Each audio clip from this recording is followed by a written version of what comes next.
Breaking news, दिल्लीचा मुख्यमंत्री कोण होणार? उद्या किंवा परवा भाजपचा केंद्रीय समितीची बैठक जी ती पार पडते. या बैठकीत मुख्यमंत्री पदाचा चेहरा निश्चित केला जाऊ शकतो.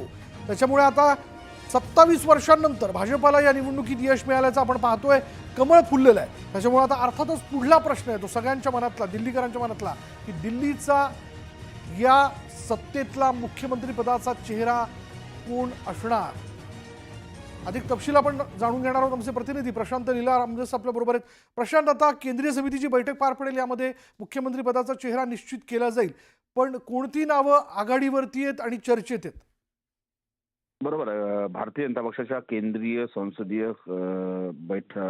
याची मंडळाची बैठक होईल, ज्याला पार्लमेंटरी बोर्ड असं संबोधलं जातं.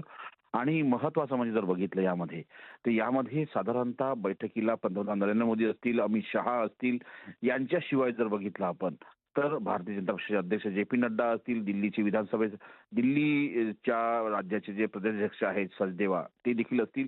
यांच्या उपस्थितीमध्ये हे नवीन चेहरा कोण असेल हा निश्चित केला जाईल मुख्यमंत्री पदाचा. आणि त्याची बैठक जी आहे उद्या किंवा परवा होऊ शकते. आज ज्या पद्धतीने पंतप्रधान नरेंद्र मोदींचं संबोधन होईल, त्यानंतर निश्चित होईल की बैठक केव्हा होईल.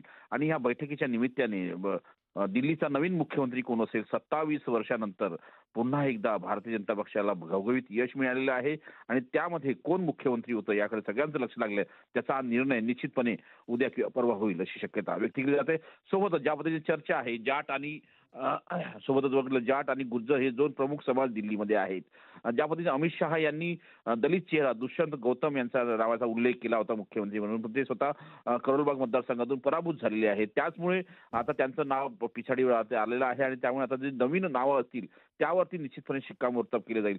परवेश वर्मा यांच्या नावाचा देखील उल्लेख केला जातोय, पण त्यांच्या डोक्यामध्ये मुख्यमंत्री पदाचा शिरपीस सचतो का हे देखील पाहणं अतिशय महत्वाचं असेल. धन्यवाद या सगळ्या तपशिलाबद्दल.